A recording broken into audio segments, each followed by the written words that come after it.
During our movie night at home, my boyfriend fell asleep on the couch with his phone unlocked. Messages kept coming in from work project. Miss your touch already. And last night was amazing. Can't wait to see you again tomorrow. We'd been together for 3 years and just put a deposit down on a house. My heart racing, I put his phone back and gently covered him with a blanket like nothing happened. Yesterday, my phone had 51 increasingly desperate texts. Me and Harrison have been together for 3 whole years. Like, we just put a deposit down on a cute little craftsman house in the suburbs last week. We had names picked out for our future kids. We had a joint Costco membership, y'all. That's practically marriage in millennial terms, LMAO. So basically, Friday nights are always our movie nights. It's been our tradition since like month 2 of dating. We take turns picking the movie, make some fancy popcorn, I'm talking nutritional yeast and everything, and just chill together after a long work week. It's honestly been my favorite part of every week for years now. This past Friday was Harrison's turn to pick, and he chose some boring documentary about cryptocurrency. Edit. Not trying to offend any crypto bros out there. Just not my thing. About 45 minutes in, I noticed he was completely knocked out on the couch. Not surprising since he claimed he'd been working late all week on some big project at work. I was about to wake him up and suggest we just go to bed when his phone lit up on the coffee table, and then it lit up again. And again. Y'all, his phone was unlocked. The messages were right there on the screen from someone saved as work project with an emoji. At first I thought nothing of it, but then I read, miss your touch already. And then, last night was amazing. Can't wait to see you again tomorrow. My heart literally stopped. I couldn't breathe. I felt like someone had punched me directly in the stomach and then threw me off a cliff. 3 years. 3 years. All the plans, all the promises, all the I love yous and you're the one speeches. Were they all lies? I'll admit, I did something I never thought I would do. I picked up his phone and quickly scrolled through the conversation. I know, invasion of privacy and all that, but something in my gut told me I needed to see the truth. And wow, the truth was ugly. This wasn't just some flirty texts. There were plans for hotel meetups, explicit messages, and even photos that I immediately wished I could unsee. Based on the timestamps, this had been going on for at least 2 months. There were messages about me, about how he was handling the Gloria situation, and how he was trying to figure things out, but didn't want to hurt me. As if cheating on me for months wasn't already hurting me. The audacity of this man? I wanted to scream. I wanted to throw his phone through the window. I wanted to wake him up and demand answers. But something inside me, something cold and calculating that I didn't even know existed, told me to wait. So I gently placed his phone back exactly where it was. I pulled the throw blanket over him like a loving girlfriend would, and I went to the bathroom where I had the quietest panic attack of my life. Edit. Just to clarify, I didn't confront him that night. I needed time to process and plan. I spent the rest of the night pretending to sleep while my mind raced with questions. Who was this person? How long had this really been going on? Was this why he'd been working late so often? What about our house? The deposit was most of my savings. The next morning was surreal. Harrison woke up, kissed my forehead, and acted like everything was normal. He even made me breakfast and talked about paint colors for the new house. I've never been an actress, but that day I deserved an Oscar because somehow I smiled and nodded and pretended that my entire world wasn't falling apart. As soon as he left for his Saturday morning gym session, which I now realized was probably meeting up with work project, I called my best friend Sally. She came over immediately, and we spent the next 3 hours going through every detail I could remember from those messages. Sally suggested we do some digging. Harrison and I share a credit card for household expenses, so we logged into the account online. And there it was. Evidence of dinners at restaurants I'd never been to, Uber rides at odd hours, and even a hotel charge from last weekend when he told me he was on a business trip. I felt physically sick. The more we looked, the more we found. It was like every suspicion I'd ever pushed down over the last few months was being confirmed. The late nights, the sudden work emergencies, the new Dior cologne he started wearing, the password changes on his laptop. It all made sense now. But here's where I need advice, Reddit. I don't want to just confront him and have him gaslight me or minimize what he's done. I don't want to just walk away and let him spin some narrative about how things weren't working out. I want him to truly understand what he's thrown away. I want him to feel the same earth-shattering pain that I'm feeling right now. Sally thinks I should gather more evidence before confronting him. She suggested I pretend everything is normal for a bit longer while I figure out a plan. So basically, I spent all day yesterday being the perfect girlfriend, made his favorite dinner, didn't question when he was texting and smiling at his phone, though now I knew who it was, and even initiated intimacy, which made me feel physically ill afterward, but I had to keep up appearances. This morning, I casually mentioned I might have a work trip next weekend, and he immediately perked up. He was trying to hide it, but I could see the wheels turning in his head about having the apartment to himself. It confirmed everything. I'm going to pretend to go on this trip, but actually I'll be staying at Sally's apartment across town. I have a feeling he's going to invite work project over to our home, and when he does, well, that's when I'll make my move. I'm not typically a vengeful person, y'all, but something inside me has snapped. 3 years of my life, my savings, my trust. I can't just walk away with nothing while he gets to have his cake and eat it too. Edit. To answer some common questions. Yes, I've taken screenshots of everything including the credit card statements. And no, I won't do anything illegal, LOL. I just want him to feel the consequences of his actions.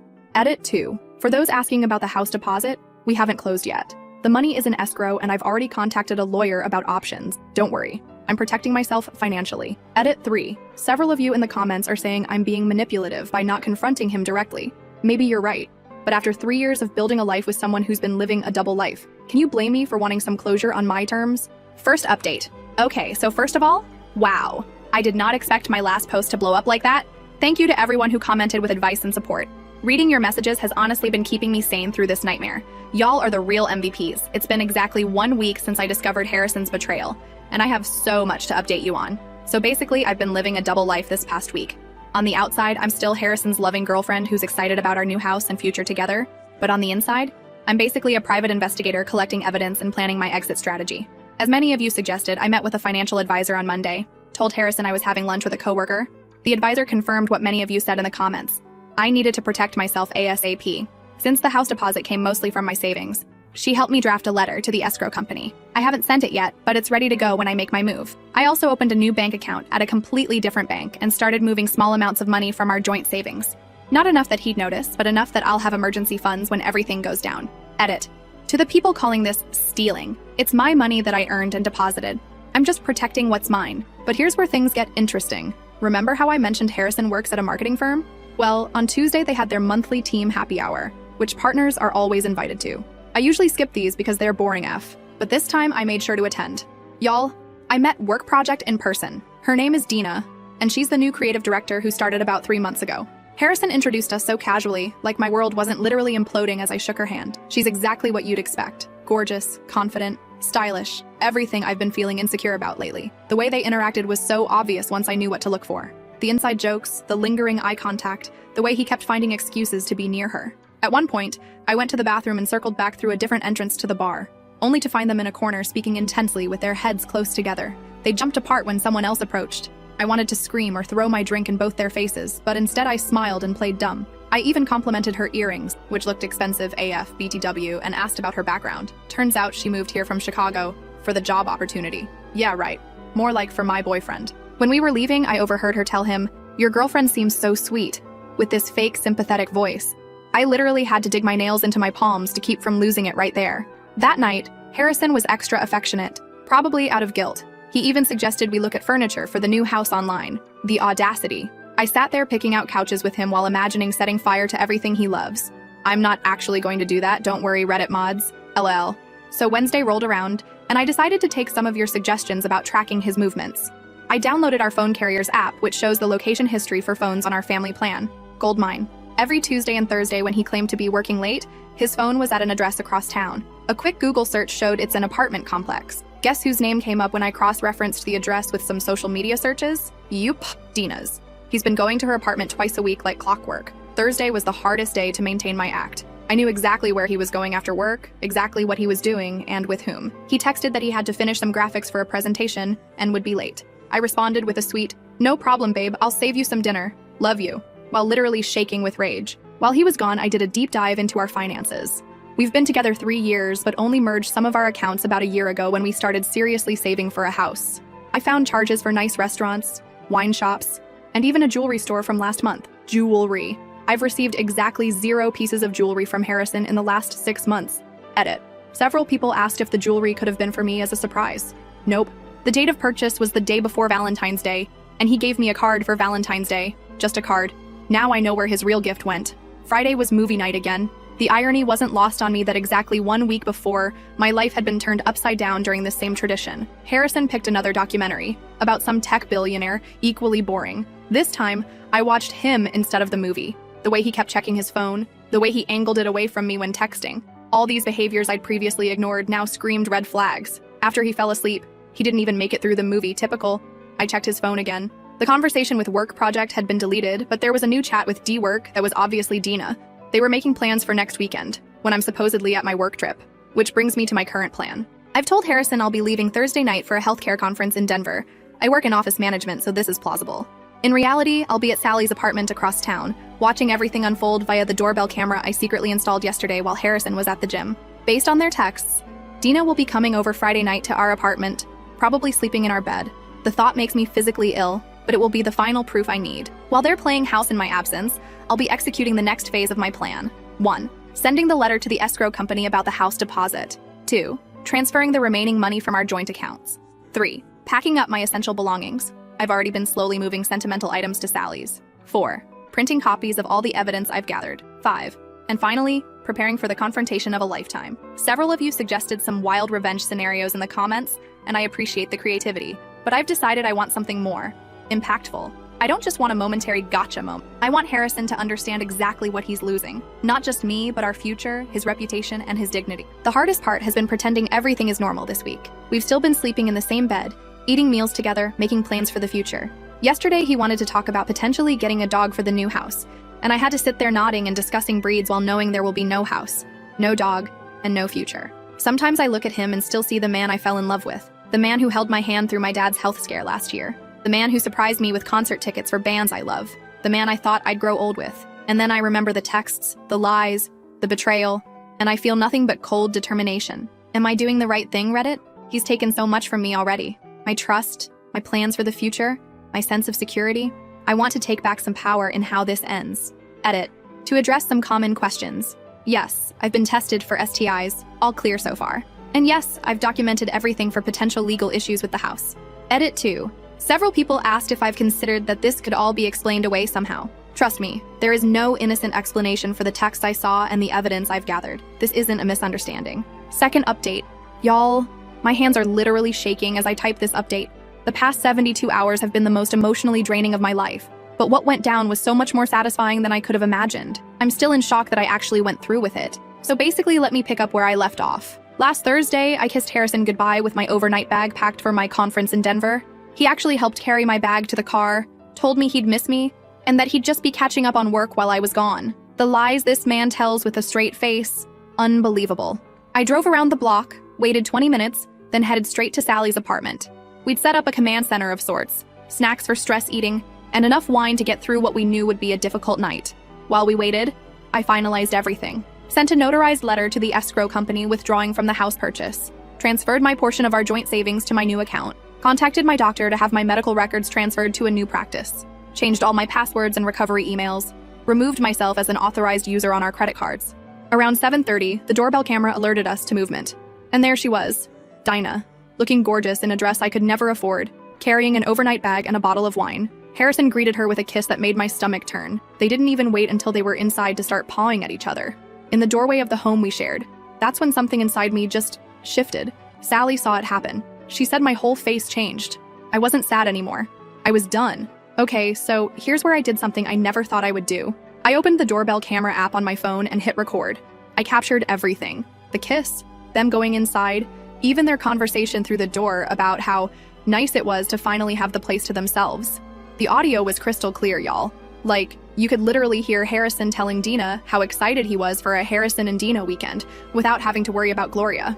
I saved that recording, and then I downloaded the Ring app on my laptop so I could continue recording throughout the evening. Every time they came into view, like when they went out on the balcony with wine glasses, or when Harrison ordered food delivery, I captured it all. That night, I did something even bolder. I set up my old phone on our apartment balcony. We're on the second floor, and the balcony wraps around to the bedroom window. I climbed up the fire escape with Sally's brother keeping watch, and I positioned the phone where it could see into our bedroom through the gap in the curtains Harrison never closes properly. The next morning, I went to our apartment while I knew Harrison would be at work. I had exactly 3 hours to get everything important out before he might come home for lunch. Sally brought 2 of her brothers to help, and we worked like a well-oiled machine. I only took what was undeniably mine: clothes, personal items, family heirlooms, and a few pieces of furniture I'd brought into the relationship. I left all the joint purchases and anything that could be disputed. I wasn't interested in stuff. I just wanted out. Before I left, I did one final sweep to make sure I hadn't forgotten anything important. In the bathroom, I found her hairbrush and makeup on my vanity. In the kitchen, there were 2 wine glasses in the sink. And in the bedroom, well, let's just say the evidence of their night together was obvious. I left my key on the counter along with some printed evidence of their affair. A few text screenshots, some credit card statements. Just enough to let him know I wasn't clueless. But I kept the recordings for myself, for now. Then I blocked Harrison on everything: phone, email, social media, even Venmo. I contacted our friends and family to let them know we had broken up and that I wouldn't be discussing details, but that I needed space from anything related to Harrison. I expected to feel victorious after executing my plan so perfectly. Instead, I just felt empty. 3 years of my life, gone. All our plans, our inside jokes, our routines, erased in a single morning. I cried the entire way back to Sally's apartment. But then, his messages started coming through on my work email, the one communication method I'd forgotten to block. First email, 12:34 p.m. Gloria, where are you? Just came home for lunch and saw your stuff gone. What's happening? Call me ASAP. Second email, 12:46 p.m. I see the papers you left. This isn't what you think. Please call me so I can explain. Third email, 1:03 p.m. I know I've made mistakes, but we can work through this. Don't throw away 3 years over a misunderstanding. A misunderstanding? Is that what we're calling sleeping with your coworker for months while planning a future with someone else? The emails kept coming all afternoon, each one more desperate than the last. By evening, he was alternating between apologizing profusely and being angry that I invaded his privacy and acted so drastically without talking to him first. When the emails didn't work, he started showing up at places he thought I might be. My favorite coffee shop, my parents' house, Sally's apartment. Thankfully, she didn't tell him I was staying there. He even went to my workplace, causing such a scene that my boss almost called security. The audacity of this man to act like I'm the one who did something wrong? That's when the rage I'd been suppressing finally boiled over. So I did it. I really did it. I created a private link to all the recordings, the doorbell footage, the balcony conversation, everything, and sent it to Harrison's parents. Edit. To those saying this was too harsh, maybe. But this man was planning to buy a house with me while carrying on an affair. His parents had helped with our house deposit. They deserve to know who their son really is. I didn't include any angry message or explanation. I simply wrote, I thought you should know why Harrison and I won't be buying the house together after all. I'm sorry to send this, but you deserve the truth. 10 minutes later, Harrison's phone apparently blew up with calls from his parents. How do I know? Because he sent me 20 text messages from his friend's phone about how I had ruined his life, and how could you send that to my parents? But I wasn't done. I also sent the link to his boss, not out of pure revenge, but because their company has a strict policy against inter-office relationships, especially between people at different levels. They had been conducting their affair on company time, using company resources. Edit. For those saying I went too far with the boss, Harrison had recently received a promotion that should have gone to his coworker Larry, who's been struggling to support his family. Harrison got it partly because Dina advocated for him in meetings. That night, Friday, Harrison apparently went on a bender with his friends. I know this because by 2 a.m. I'd received 51 text messages from unknown numbers, him borrowing friends' phones to get around my block. They ranged from, I love you more than anything, to, you've destroyed everything I've worked for, to, how could you do this to me? My personal favorite, you can't just disappear after 3 years together and expose my personal life to everyone. What am I supposed to tell people? Maybe tell them the truth? That you're a cheating liar who got caught? Saturday morning, Dina herself reached out via Instagram, now also blocked. Her message wasn't apologetic this time. Apparently she'd been called into an emergency meeting with HR and was facing possible termination. She blamed me for overreacting and not handling this like an adult. By Saturday afternoon, word had spread through our friend group. The reactions have been mixed. Some immediately took my side, disgusted by Harrison's behavior. Others think I went nuclear by involving his workplace and family. A few have tried to remain neutral, saying I should have just walked away quietly. But here's the thing about consequences. Sometimes they need to be public. Harrison wasn't just betraying me in private. He was lying to his parents about the house, manipulating workplace dynamics for his benefit, and planning to continue his double life indefinitely. Why should I be the only one bearing the pain of his choices? Saturday evening, Harrison's mother called me. How did I forget to block her number? To my shock, she wasn't angry at me at all. She was devastated about what her son had done and thanked me for showing her the truth, painful as it was. She apologized for raising such a dishonest man and said their family would be having some serious conversations with Harrison. After that call, I turned off my phone completely for 24 hours. I needed a break from the drama, from the emotions, from the constant reminders of what I'd lost. When I turned it back on this morning, there were more messages, more missed calls, more people wanting a piece of me and my story. So where am I now? Still at Sally's, still processing, still alternating between confidence in my decision and moments of wondering if I went too far. The apartment manager has confirmed Harrison is clearing out his stuff today, so I can return there soon if I want to, but I'm not sure I do want to. That apartment is filled with memories I'm not ready to face alone. I'm thinking of finding a new place entirely, a fresh start. I've also decided to take a week off work to clear my head. My boss was incredibly understanding once I explained the situation, minus the gory details. As for the house, the escrow company confirmed they've received my withdrawal notice. I'll lose some earnest money, but that's a small price to pay for not being legally tied to Harrison for the biggest purchase of my life. Harrison is still trying to reach me through mutual friends, but now his tone has completely changed. He's not saying he deserves a chance to explain anymore. He's begging me to please stop sharing the recordings with more people and swearing he's learned his lesson. Too little, too late, Harrison. Edit. To everyone asking if I'll ever let him explain, maybe someday when it hurts less. But right now, I can't imagine any explanation that would make what he did okay. Edit 2. For those saying I was too harsh with the videos, maybe. But after being lied to for months while planning a future together, I needed him to face real consequences. Not just a sad breakup he could spin however he wanted. Edit 3. Several people have asked for the recordings. Absolutely not. I didn't create them for entertainment or to completely destroy Harrison's life. I shared them selectively with people who needed to know the truth. I'm not looking to humiliate him publicly beyond that. Tomorrow, I meet with a therapist, thanks to those who suggested this in the comments. Last update. So basically, the last time I updated, I had just executed what many of you called nuclear revenge on Harrison, recording him and Dina via the doorbell camera, catching their intimate moments, sending the evidence to his parents and his boss, and basically exposing his double life to everyone who mattered. I'd moved out, blocked him everywhere, and was hiding out at Sally's apartment processing the aftermath of my own actions. A lot of you wanted to know if I ever confronted him face to face after all that, and the answer is yes, but not how or when I expected to. About a week after I sent those recordings, I was having coffee at this little cafe across town, specifically chosen because Harrison would never go there. Too hipster for him, LOL. I was journaling, something my therapist suggested, when I heard someone say my name. I looked up, and there he was, Harrison, looking like absolute hell. Unshaven, dark circles, wrinkled clothes. He'd clearly lost weight, and his eyes had this haunted look I'd never seen before. For a split second, I felt this surge of satisfaction seeing him so wrecked. Then it was replaced by pure anxiety, because I was not ready for this confrontation. He asked if he could sit down. My first instinct was to say no and leave, but something in me needed closure, so I nodded. What followed was the most honest conversation we'd had in months, maybe ever. I just listened as he tried to explain himself. The affair with Dina had started as flirting at work, then drinks after late meetings, and eventually, well, you know, he claimed he never meant for it to happen, classic, that he had been stressed about the house purchase, oh please, that he still loved me but had gotten caught up in the excitement, gag me. But then he addressed what I'd done, sending the recordings to his parents and boss. To my surprise, he didn't seem angry about it anymore. He said after the initial shock and humiliation, he realized it was exactly what he deserved. His parents had apparently given him the disappointment talk of a lifetime. They'd made him pay back their portion of the house deposit and told him he needed to grow up and face consequences. At work, he'd been put on probation and removed from Dinah's department. Larry, the coworker who should have gotten Harrison's promotion, was now being considered for advancement instead. When he finished talking, I asked just one question. If I hadn't found out, and if I hadn't exposed everything, how long would you have continued lying to my face every day? He couldn't answer, and that told me everything. I told him calmly that while I appreciated his honesty now, it was too late. That he hadn't just cheated, he had stolen my time, my trust, and my sense of reality.